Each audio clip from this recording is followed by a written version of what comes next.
So I can't find a single article about this anywhere.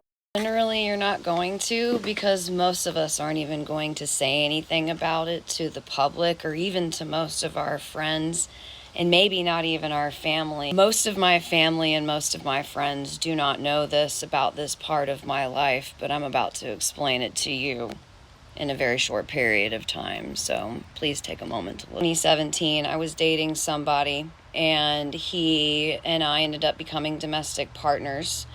And in that time frame, he was very addicted to cocaine. I did not know that that was an issue with him until we got into our domestic partnership and he got access.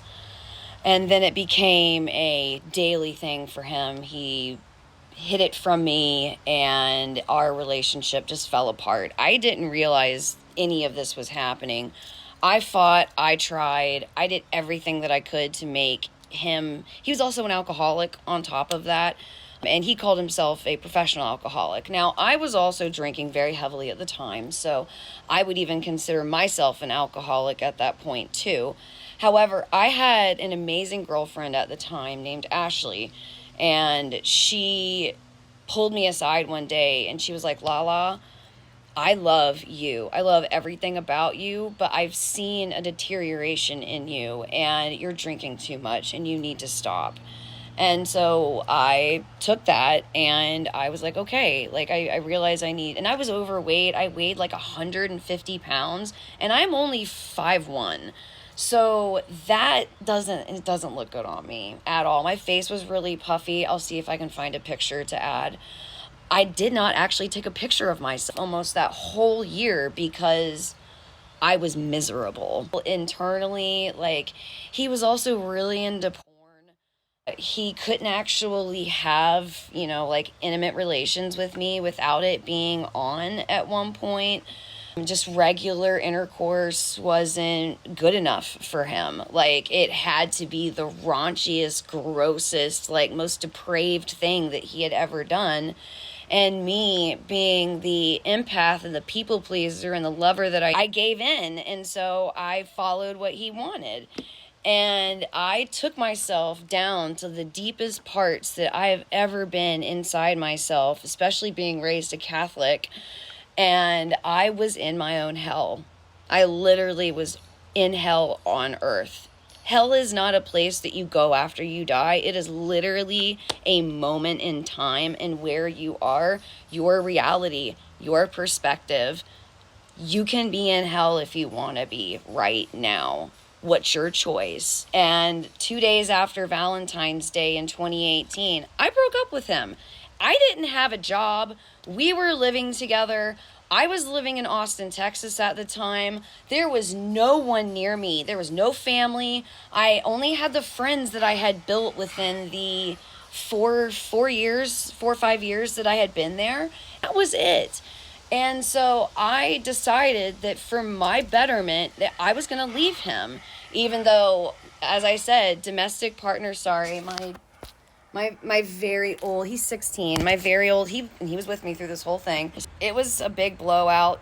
Mind you, this guy would brandish knives during argument. Threw a knife at me once, open, grabbed the wall, standing right next to it. He actually broke my finger because he was violently like doing that. I was trying to calm him down, so I tried to hug him, shoved me off of him, and he pushed me, and I broke my and he made sure to go to the doctor with me, so I couldn't tell them what really happened. And that took a long time to heal, but as you can see, like, I'm a yoga teacher, like, I've got full range of my fingers, so I did that healing process. Actually had a near-death experience in 2011, which is what really started everything. Follow, like, tell me if you want to know about that one, because that's a story. I remember the whole thing. I can tell you about my near-death experience. Want to know about it? Let me know. So I break up with him. He decides that he's going to go couch for a month because he's still on cocaine. He's still drinking heavily. I'm not. Like, I stopped a few months before I actually broke up with him. And he told me that he did not want to quit. He actually wanted to die by 40. And I was 34 at the time. He was like 37, 30. So he was like right on death's door in his mind. And I'm like, why am I with you? Like, if you're trying to kill yourself and I'm trying to live the rest of my life, like, why am I wasting my time? So I broke up with him like about a week later after, that whole thing happened. So that month, I was trying to figure out what to do. Like I was trying to find a job. And so, the month goes by. I'm trying to find work. I'm trying to figure out how to get out of this situation. And, he burns as much bridge as he can with the people around him. And he doesn't have any more couches to sleep on. So, ends up back at the townhouse that we were renting. We thankfully had a few rooms in the townhouse. So he ended up just staying on the couch because we had a really nice couch. He bought it. And I stayed in the bed. I stayed back in the room. So the weekend of Valentine's Day, I was a part of a skee ball league in Austin, Texas called Brewski Ball. So I actually introduced my ex to the skee ball league. I was involved in that. I did it for 4 years. It was amazing. I really enjoyed it. And those are like pre-districts or whatever. So it was a rather big dog sitting for a fellow skee baller townhouse by myself, and I was like, awesome, I would love to home. I don't want to be around you all weekend. And on Sunday, I went to the match because I wanted to see it. And of course he showed up and he's like beady eyed, and he had been on a bender all weekend. And I saw it immediately. Like the moment he walked through the door, I saw him in this state. I was just like, I can't be around this. I can't be around you. And so I left. Got home at a reasonable time, probably around like 10 p.m. or so. I'm not drunk. I've had like maybe 2 drinks the whole day, just being happy, just enjoying myself. And I go to bed with my dog, with Zeus. We cuddle up in bed, and I fall asleep. Around midnight or so, I hear him come into the house, and he flipped the light on, actually. I forgot about that. Like, the lights were off and everything. I was sleeping, and he flips the light on, and I, like, drearily wake up, and he's, like, standing there looking at me, and he's like, hey, you want to fuck? Excuse me? We're broken up, mind you, for a month at this point. I'm trying to get out of this situation. Like, I don't want anything to do with you in that matter anymore. Like, the fact that you're asking this is just, like, mind-blowing to me. So many drugs and drinking so much and just been out. He hadn't slept. He had not slept since Friday. Anybody into psychosis, into delusion.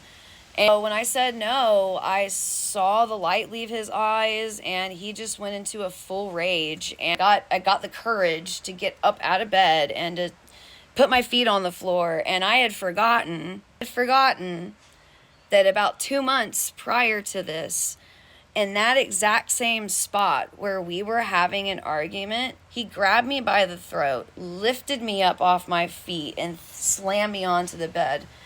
So with that kind of PTSD in that kind of moment, when you're in like, fight or flight, and you're, worried about your safety, he came barreling at me because I finally tried to stand up for myself, and I tried to get away, and I stood my ground. He got right up in my face. Like, he was spitting at me. I could feel his eyelashes like batting me in the face.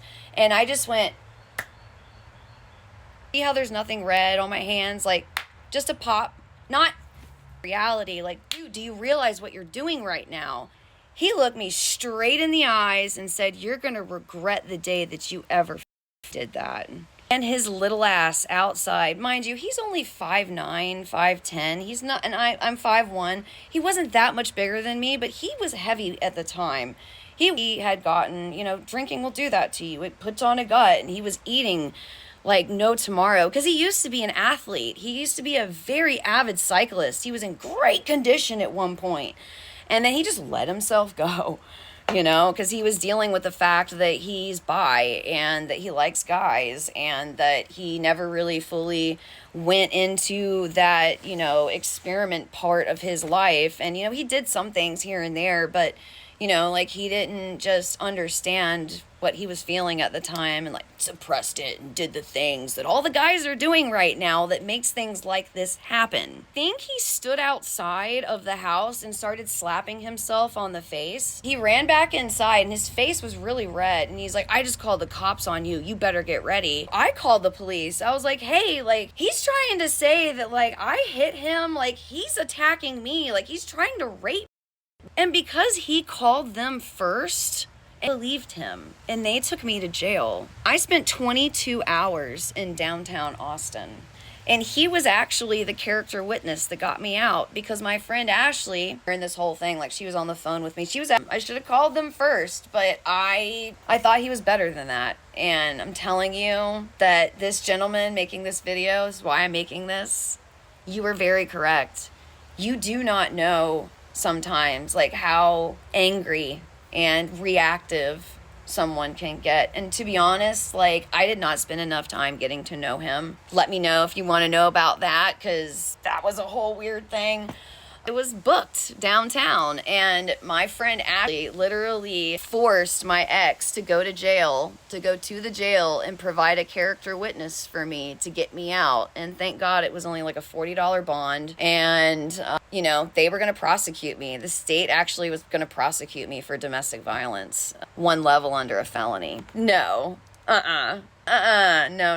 This is not happening. So when I got out of jail, she and my friend Chris were at my house, and they helped me pack everything up. I lost a lot in that relationship. There's a lot of things, a lot of material things, that I really wish I still could have.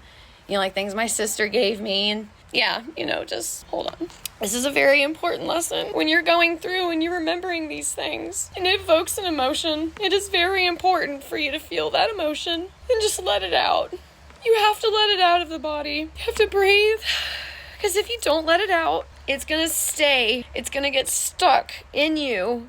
And it's going to cause anger, it's going to cause resentment, it's going to cause guilt, self-doubt, and you're going to anger, and it's going to cause disease. It can cause cancer. Like, I'm not kidding. Like, stuck emotion is one of the things that's killing so many people, and it makes me sad.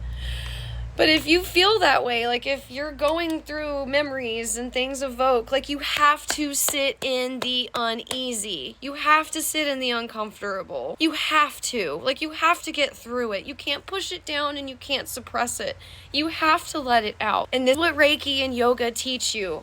I am a Reiki master. I am a yoga teacher. This is my passion. This is my purpose. If you are somebody who has dealt with even just a percentage of any of that, or you're dealing with worse and you need grounding, you need help, you need support, baby, I've got you. I can help you, and I am more than happy to, because we have to do this for each other. Because if it wasn't for my friend, y'all, I don't know what would have happened. Ashley, I don't know where you are or what's going on. I know the last time we talked, things weren't exactly great for you.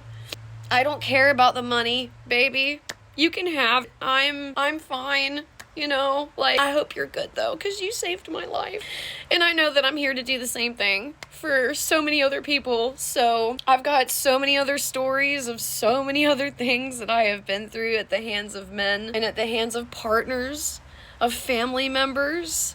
I was sexually assaulted at 4, by a family friend. Like, that's a whole thing. And how I found out about it, oh my gosh, like, that's even a crazier situation. So, yeah. And even if this video doesn't even get any likes, I don't care. Because somebody someday is gonna see this and just know you are not alone. And there are people that deal with worse than me. Oh my God, do I understand that? I know that I am privileged just by the color of my skin right now, and I hate that. I cannot believe what my brothers and sisters of color have to go through right now in this world, and what they've had to go through over the last few hundred years. Like, y'all, you white people that aren't seeing that, like, you have got to wake up. You have to wake up out of that delusion that you are superior in some way, shape, or form. We are all the same. Every single one of us. Just because we look different doesn't mean we're not experiencing the same experience. And I love you. And I don't care how much hate this is gonna bring me.